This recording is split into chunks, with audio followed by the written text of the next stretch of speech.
povo de Israel não tem nada a ver com o Estado de Israel. O povo de Israel é muito maior do que o Estado de Israel. O Estado de Israel é recente, é de 1948 para cá.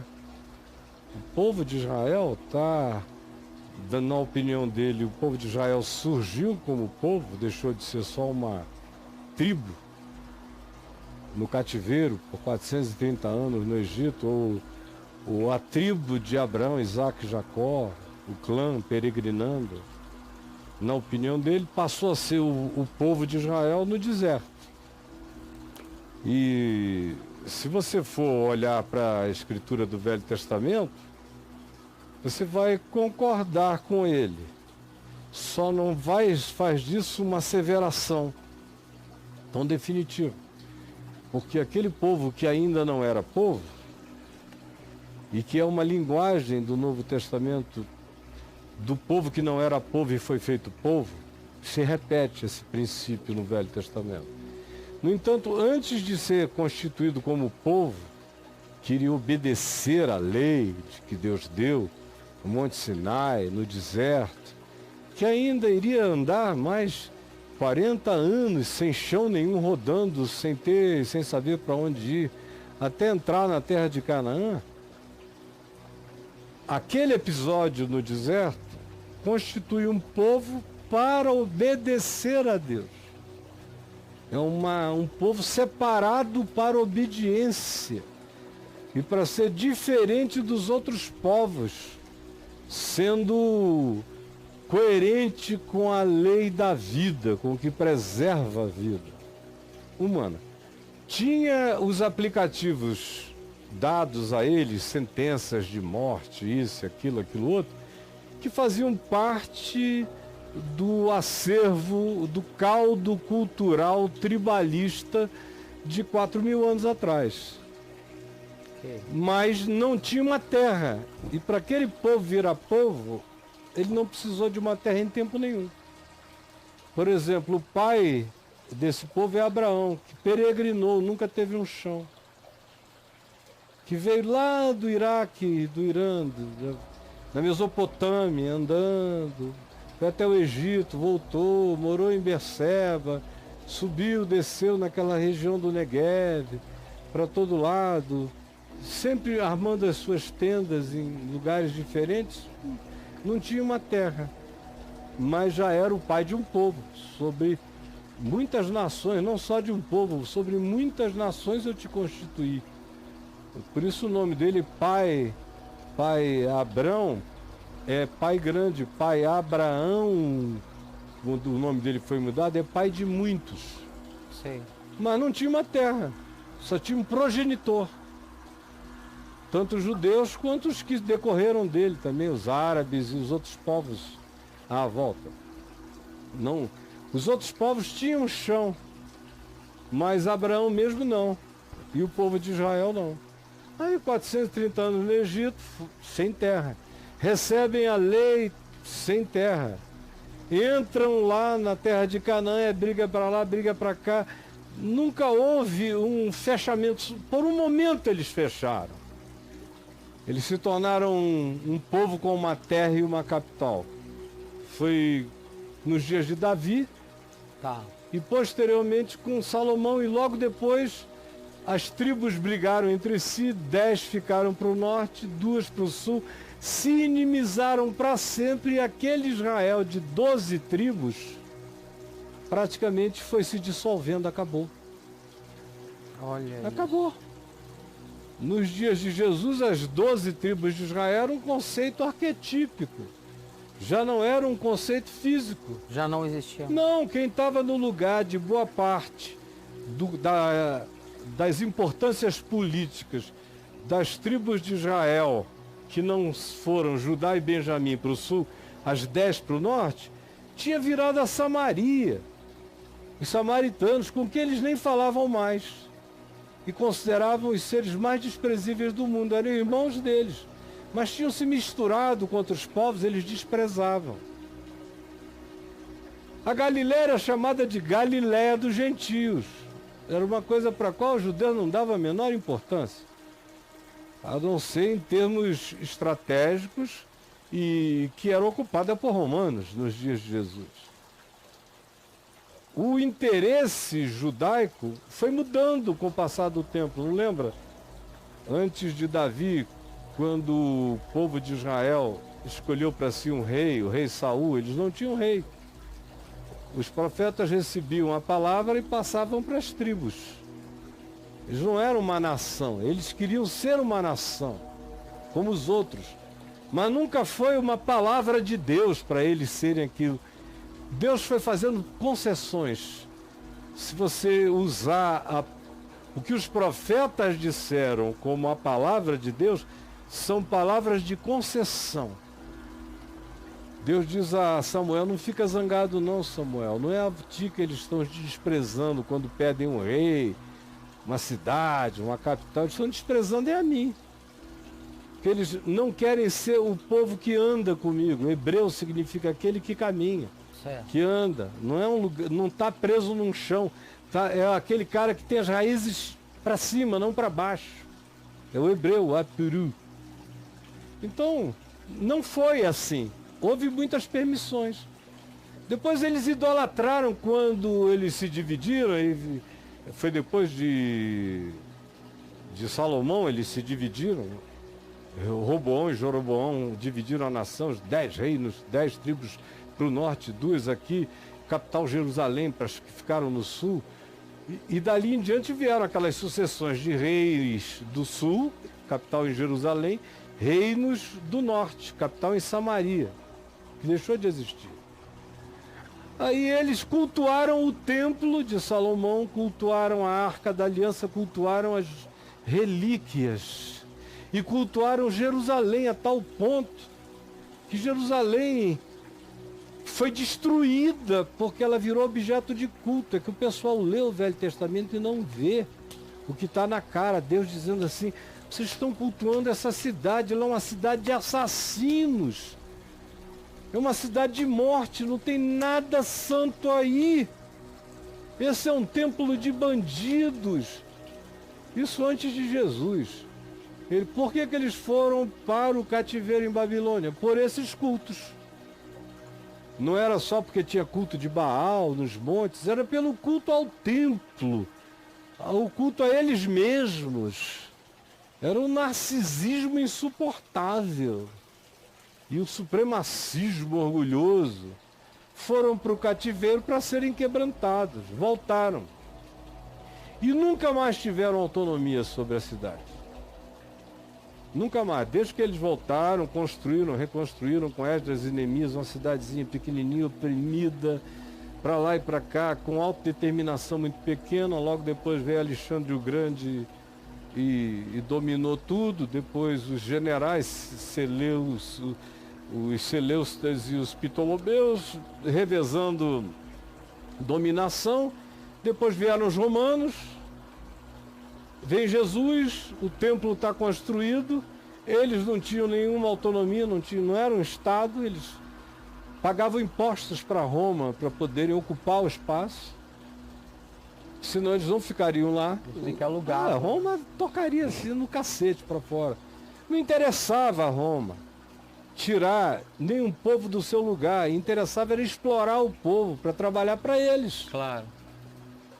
Se eles expulsassem o povo, o lugar ia ficar deserto e não ia ser lucrativo. Não ia ter romano suficiente para resolver. Não ia. Os romanos não trabalhavam. Os romanos ficavam em Roma fornicando. Cara. E outras coisas. Romaniano. Até o exército romano era todo de mercenários contratados. E tudo que Roma produzia vinha dos outros povos que pagavam impostos com alimentos. Roma não produzia nada. Roma era um lugar de consumo. E o Apocalipse deixa isso bem claro. A cidade é o vampiro que bebe o sangue dos povos. Veio o ano 70 da nossa era, Jerusalém foi derrubado, o templo destruído, eles ficaram por aí. 1.300 anos, 1930 anos, sem Pelo chão. amor de Deus. Já tinham ficado 430 no Egito, sem saber nem que lugar para onde eles iriam. ficaram alguns anos no cativeiro em Babilônia, alguns querendo voltar, outros nunca voltaram. Uma das comunidades mais antigas dos judeus na face da terra está no Irã, antiga Pérsia, que nunca voltou de lá, continua lá até hoje. Não sentem a menor necessidade de templo, de nada disso.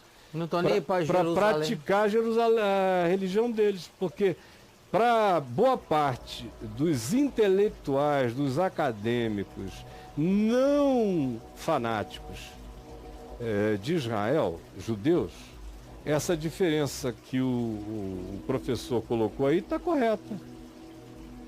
Uma coisa é o povo de Israel, que não precisa ser religioso, eles precisam ter uma identificação histórica. Nós somos e nos reconhecemos parte da mesma história. Esse é o povo. Foi o que ele disse, não é... Esse povo não está a serviço da Bíblia, a Bíblia serve esse povo. Dá a eles a genealogia deles, dá a eles a história. Como eu já vi em Israel muitas vezes, gente dizendo, eu não creio em Deus, mas eu creio na história de Israel. A grande maioria. Segundo lugar, quando ele diz que o povo de Israel é uma coisa e a religião dos judeus é outra, também é verdade. Porque qualquer um pode se converter ao judaísmo sem ser judeu. Eu posso virar judeu pela religião. Por conta própria. Bom, me converto, vou lá, faço todos os cursos, me circunciso, aprendo os mandamentos rabínicos todos para ser parte daquele grupo. Para mim ia ser uma facilidade, porque eu praticamente sei todos eles. Era assim, 3 meses de detalhes culturais, religiosos. Mas para ritos também. Para mulheres que se casam, brasileiras. Eu tenho um amigo lá, para não falar de centenas de histórias, até de uma prima minha, que já virou judia quando casou com um judeu e desvirou quando se divorciou. Ah, foi, cara? Foi. Mas fora isso, eu tenho um amigo lá, casado com uma mulata dessas bem carnudas ali, se não me engano, da Mangueira. Ele se apaixonou por ela, era uma sambista. Uma pinase. Ele se apaixonou. Ô, Joaísa. E não deixou mais ela voltar. Ela foi com um grupo de escola de samba fazer uma apresentação em Tel Aviv. Ele ficou doido por ela, casou com ela, tá com ela acho que há 15 anos, 16. Tá ainda com ela? Tem um filho, Tá vivendo o batuque lá? Vivem lá e ela é uma judia. Ela virou totalmente da Mangueira. Sim, mas por quê? Porque ela entrou para a religião de Israel. Tá. E por isso ela faz parte do povo de Israel. E como o marido dela é um judeu cidadão do Estado de Israel, ela se tornou cidadã do Estado, que é uma terceira coisa, que não existia.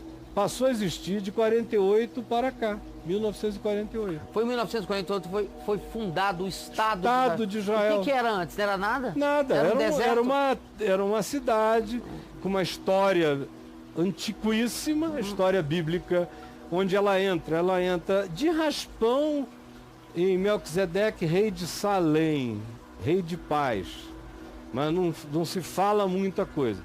Depois ela entra como a cidade dos Jebuseus, Jerusalém, era a cidade dos Jebuseus, um povo de lá que Davi expulsou e tomou conta da cidade de Davi, tomada na marra. O resto é a história do desenvolvimento bíblico e com as idolatrias à cidade, isso e aquilo que eu já acabei de falar. E o status de capital na antiguidade nem existia. A cidade era importante pela importância que ela tinha, não por alguma designação, é a nossa capital, era um conceito inexistente. A capital de um lugar era o centro de simbolizações do povo, que era o que Israel, ou Jerusalém tinha, por exemplo, nos dias de Jesus.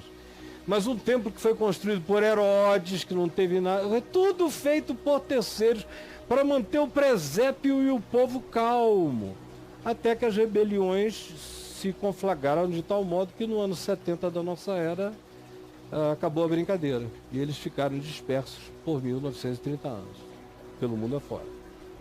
E a cidade ficou jogada lá?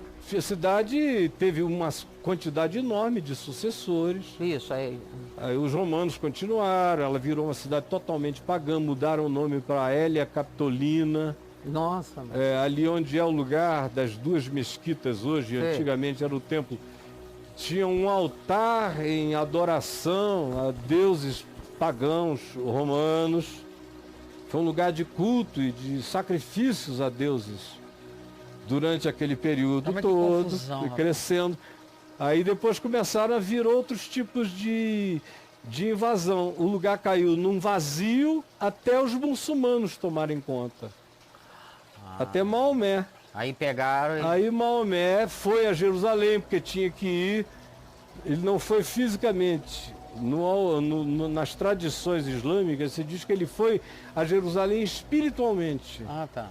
para ser assunto aos céus de Jerusalém, a partir de Jerusalém. Aí fechou aquele triângulo das cidades santas dos islâmicos.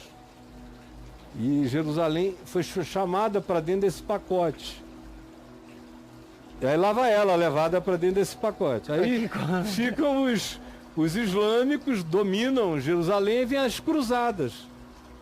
As cruzadas. A gente chega ao ano 1000, mais ou menos, com dominação islâmica.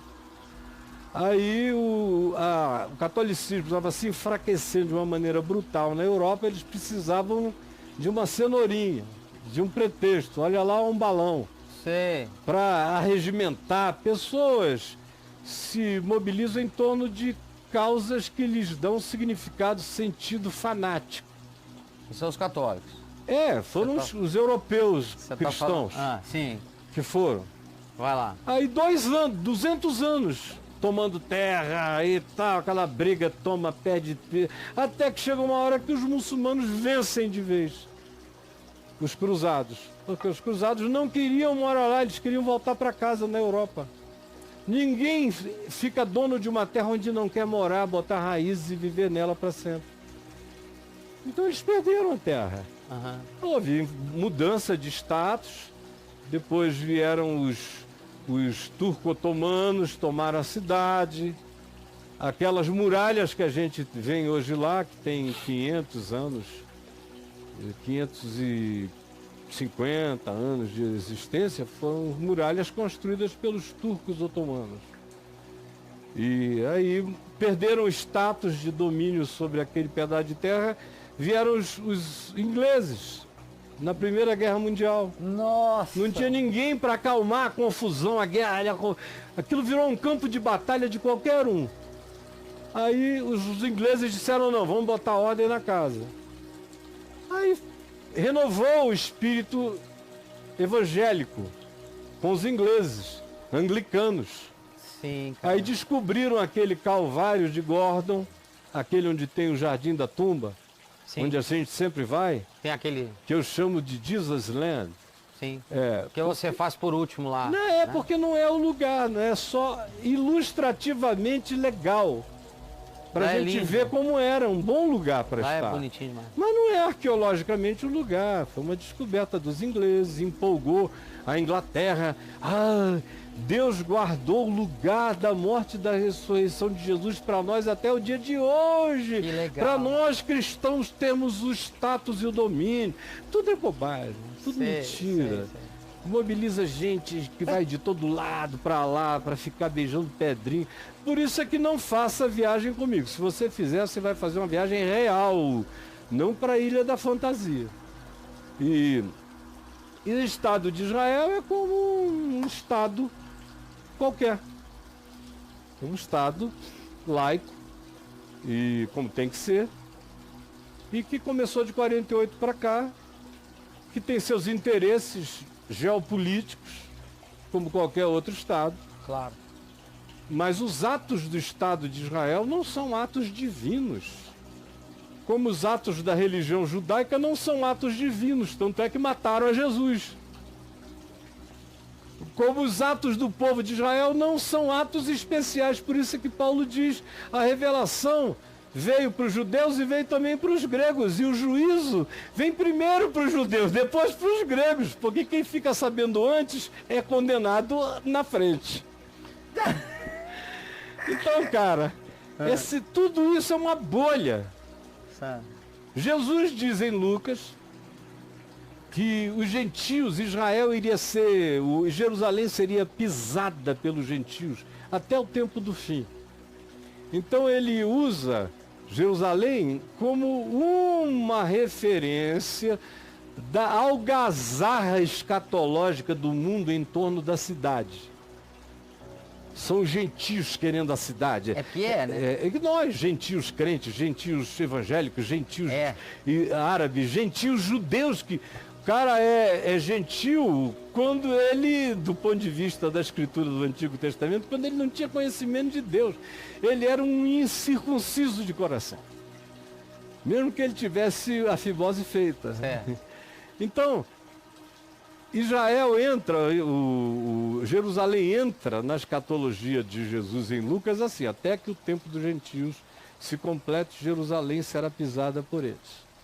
E Paulo diz em Romanos, coisa semelhante, mas não é com relação aos judeus terem uma capital, só fala do povo de Israel. E então naquele dia virá o libertador de Sião, aí fala da conversão de Israel ao Messias.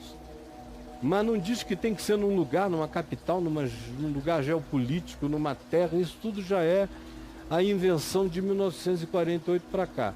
O nosso amigo ali, o professor, estava errado quando ele disse que os cristãos durante séculos tiveram a interpretação de que Ezequiel, do Vale de Ossos Secos, era o retorno de Israel à Palestina. Não, isso foi interpretação dos judeus no passado, porque quando Ezequiel profetizou isso, eles estavam sem esperança em Babilônia. Eram como um vale de ossos secos. E voltaram para a sua própria terra. E se recompuseram, se refizeram como um povo ali, naquele lugar onde eles tinham habitado mais tempo. Mas eles ficaram muito mais tempo, foi fora do lugar mesmo. Como eu já falei outro dia aqui. Você somar os 30 anos de Egito, mais 1930 anos de dispersão, mais os 70 anos de cativeiro, olha quantos milhares de anos eles ficaram sem capital e não deixaram de ser um povo, porque eles tinham uma fé. Agora, os evangélicos, especialmente os americanos e os latino-americanos, todos esses que seguem essa escatologia criada e desenvolvida nos Estados Unidos da América, que é uma escatologia que cresceu depois de 1948, que toma Israel como o principal sinal de Deus para marcar a volta de Jesus, aí ferrou tudo. E a importância política, tudo isso, isso é uma invenção muito nova, porque os judeus viveram sem isso e sem terra e sem esperança de voltar para terra nenhuma ou de ir para nenhum lugar durante quase 2000 anos.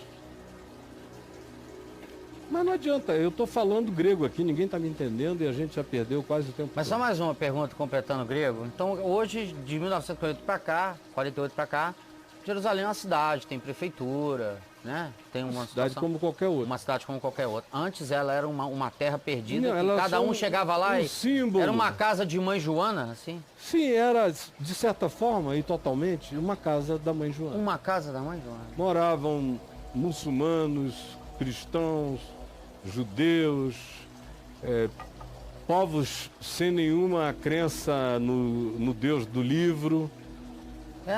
Você vai lá, entra ali na Torre de Davi, quem quiser for a Israel, quiser ter uma noção legal, vá para a Porta de Jafa, direita, ali na Torre de Davi, dá uma entrada, você vai subir 4, 5 andares, layers, arqueológicos, mostrando para você, marcando digitalmente a história inteira para você ver camada por camada, período por período, e todos que habitaram aquela terra até o dia de hoje. Mas a religião não quer saber de nada, tudo vai no grito. O pessoal não conhece a Escritura, eles conhecem a opinião dos pregadores. A maior parte dos cristãos não conhecem nada, nada vezes nada. Eles ouvem opiniões de pregadores. De pregadores. Só isso. Papas e pregadores. Vão seguindo a opinião de terceiros e brigam, matam, vão para a guerra, fazem tudo em nome de Deus sem saber nada. Não sabem diferenciar a mão direita da mão esquerda do ponto de vista espiritual.